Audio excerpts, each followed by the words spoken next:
Arjun global studies पर आने वाले सभी स्टूडेंट को जय हिंद। दोस्तों आज बताऊंगा आप लोगों को यूरोप में राष्ट्रवाद का निर्माण क्या है।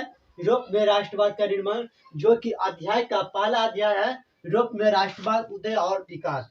क्लास जो है 10th क्लास का है ना, ये 10th क्लास का है, समझ गए ना। क्या है यूरोप में राष्ट्रवाद का निर्माण। मैंने पिछले वीडियो में बहुत सारे पॉइंट बताए हैं जो फ्रांस में निरंकुश शासन के बारे में कैसे स्थापना होते हैं, फ्रांस में गणतंत्र, वो सारे बता दिए हैं।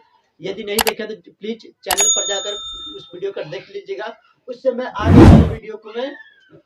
वाले वीडियो में ये बताऊंगा आप लोग को कि मैं यूरोप में राष्ट्रवाद का निर्माण क्या होता है, किस प्रकार होता है, कौन कौन से सहायक होते हैं, मैं सारा इस वीडियो में डिटेल्स बताऊंगा। इसीलिए इस वीडियो को एंड तक देखिए। चलिए दोस्तों वीडियो को स्टार्ट करता हूँ। सबसे पहले जानते हैं कि नेपोलियन के बारे में। नेपोलियन जब नेपोलियन सरकार बना, जब स्टार्ट में फ्रांस के बाद फ्रांस में जब क्रांति हुआ, क्रांति के पश्चात 1789 ईस्वी में गणतंत्र की स्थापना किया। गणतंत्र की स्थापना करने के बाद 1804 ईस्वी में नेपोलियन बोनापार्ट का सरकार बना। तो उन लोगों का इच्छा था कि हमारे जो गणतंत्र है वो बहुत सारे देशों में हो, देश से बाहर भी जो निरंकुश शासन है वहां पर भी गणतंत्र लागू किया जाए। इसीलिए बोनापार्ट ने महासंघ बनाया था। जर्मन महासंघ में 39 राज्यों को मिलाकर एक जर्मन महासंघ बनाया गया था, जिसमें बहुत सारे राज्य आ जाते हैं। मैंने पिछले वाले वीडियो में एक एक करके बात बताई। जैसे कि हो जाता है,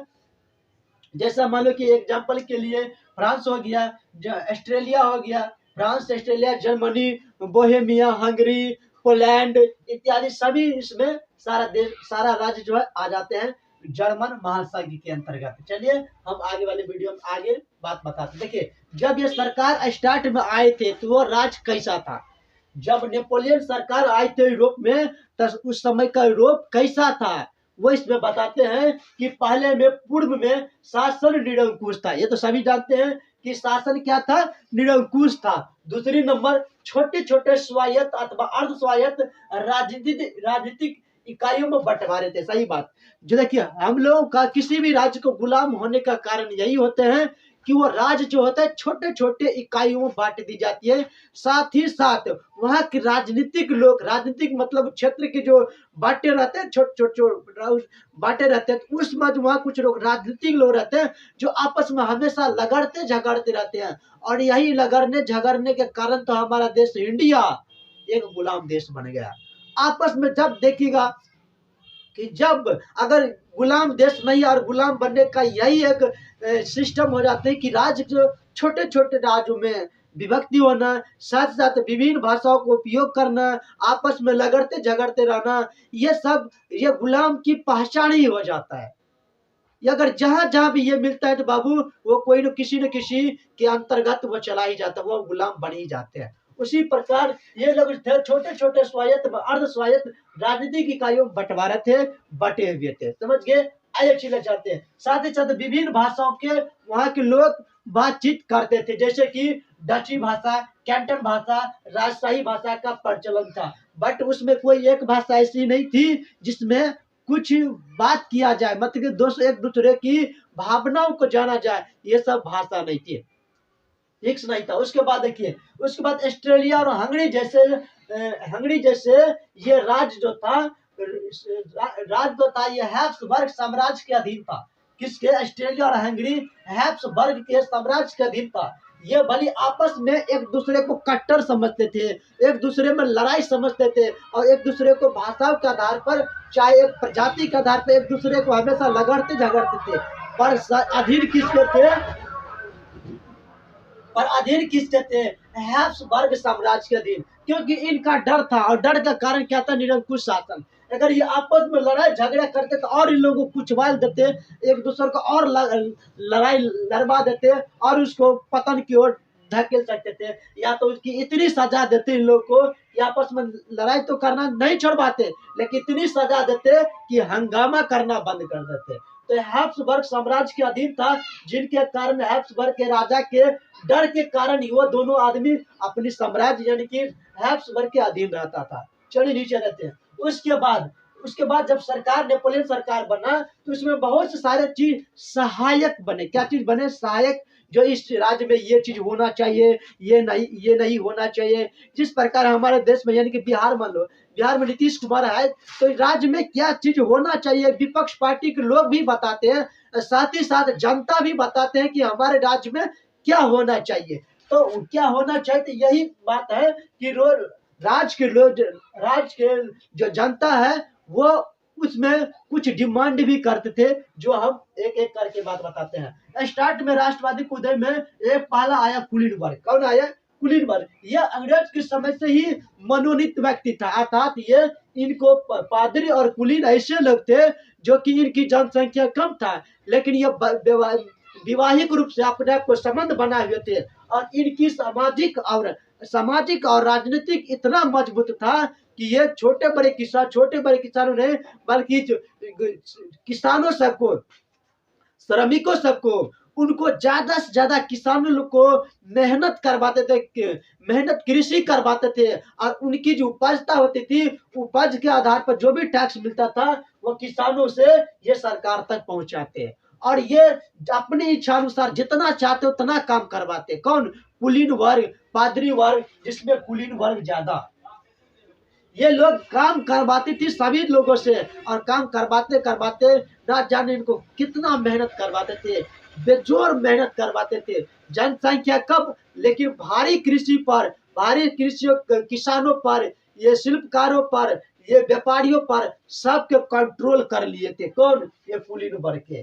तो इनके कुलीन वर्ग के लोगों को क्या हुआ, बाद में विशेषाधिकार को समाप्त कर दिया गया। मैं आप बताता हूँ उसके बारे में। उसके बाद देखिए मध्यम वर्ग का उदय हुआ। उसके बाद क्या हुआ? मध्यम वर्ग का उदय हुआ।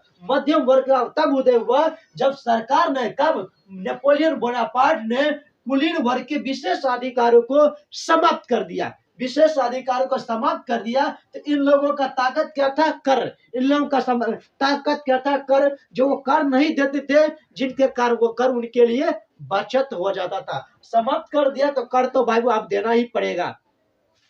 तो इनके यह, इसकी जैसे ही विशेष अधिकार समाप्त हुआ, उसी समय ठीक ये मध्यम वर्ग का उत्पत्ति हो गया। अब मध्यम भैया वर्ग क्या होता है? ये होता है किसान, श्रमिक, ये पूंजीपति लोग, शिक्षित लोग, व्यापारी लोग, अपने आप को पढ़ लिख कर अच्छा शिक्षित बनकर व्यापारी बनने लगा। साथ ही साथ औद्योगिकरण विकास के कारण, औद्योगिक विकास के कारण, शहरों में विकास के कारण सभी लोग मतलब पूंजीपति लोग आगे बढ़ने लगे, व्यापारी लोग आगे बढ़ने लगे, शिक्षित एक से एक होने लगे, और अपने आप को नहीं, देश में राष्ट्रवाद की भावना को उत्पन्न करता रहा, जिनके कारण देश में मध्यम वर्ग के लोग और श्रमिक वर्ग के लोग ऊंचर, यानी कि ऊपर उठते गए।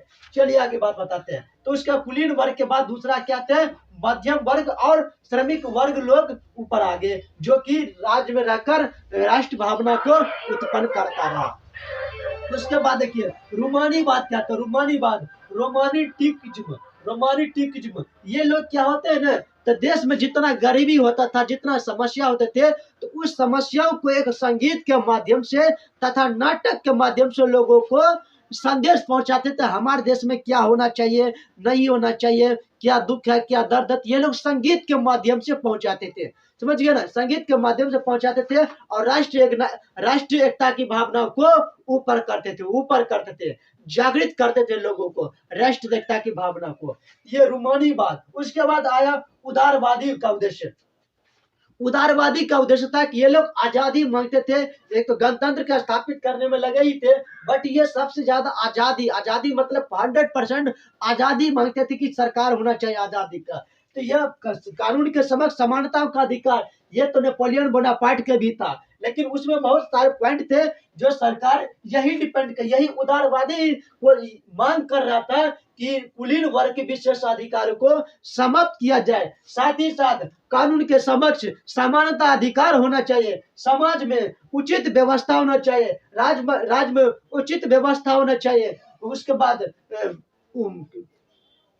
किसानों को अपनी जमीन पर पूर्ण अधिकार होना चाहिए, साथ ही साथ व्यक्ति और महिलाओं को मत देने का अधिकार होना चाहिए। इतना बहुत सारे डिमांड किया, लेकिन इनके उदारीकरण उदारवादी के बहुत सारे डिमांड तो था ही, लेकिन इनको व्यवहारिक रूप से प्रचलन नहीं किया गया, उपयोग नहीं किया, जिसके कारण उदारवादी लोगों ने एक आंदोलन का रूप पकड़ लिया। तो आंदोलन का रूप पकड़ने के बाद सरकार ने केवल अमीर लोगों को मत देने का अधिकार प्राप्त किया, जो कि फ्रांस में सभी लोग जानते हैं कि महिलाओं को शुरुआत में मत देने का अधिकार नहीं था, बहुत सालों तक उनको वंचित रखा गया। बताता हूँ, यूरोप में राष्ट्रवाद का निर्माण में सहायक तत्व एक होता है आर्थिक उदारवादी। देखिए, आर्थिक उदारवादी क्या होता है, तो जिस समय नेपोलियन सरकार का राज चल रहा था, उस समय कुछ कमियां थी। क्या कमियां थी?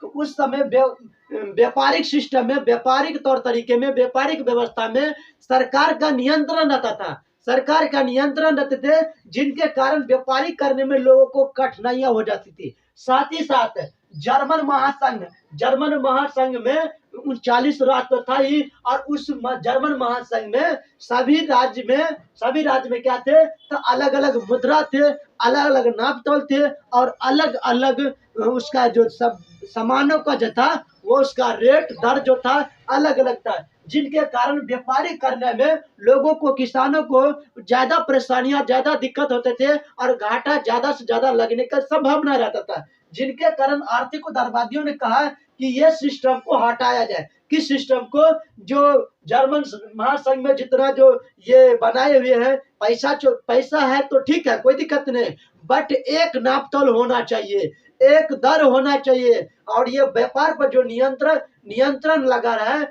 बार बार सरकारी लोग आते हैं, सरकारी लोग जाते हैं, उनके देख रेख या किसी भी प्रकार की परेशानी होता है, ये परेशानियों को दूर किया जाए, ये परेशानियों को दूर किया जाए, ताकि व्यापारी करने वाले लोग आसानी से व्यापारी कर सके। इसीलिए पर्सा के द्वारा जोल्बे राइन की स्थापना किया गया। क्या किया गया? पर्सा के द्वारा जोल्बे राइन की स्थापना किया, जो कि जर्मन महासंघ के ये सिस्टम पर आधारित रहता है। यानी कि इसका जोल्बे राइन जो है, ये एक ऐसा सिस्टम है जो अनावश्यक करों को ना लिया जाए, यानी कि अनावश्यक करों से मुक्त किया जाए, ताकि लोगों को उनकी जो कर तो देना ही पड़ेगा, बट जो अनावश्यक कर देते हैं उससे बचा जाए। तो इसीलिए जोल्बे राइन की स्थापना किया। किसके लिए? जर्मन महासंघ के लिए, जिसमें एक नापतोल साथ ही साथ एक दर तथा उनकी शुल्क जो है, कर का जो शुल्क है, वो फिक्स करवाया गया, ताकि अनावश्यक करों को लोग दे ना सके, और वो कर अपने आप पास रख सके और अपने आप को बचत रखा। इस प्रकार जो है यूरोप में राष्ट्रवाद के निर्माण में सहायक तत्व इस प्रकार सहायता किया।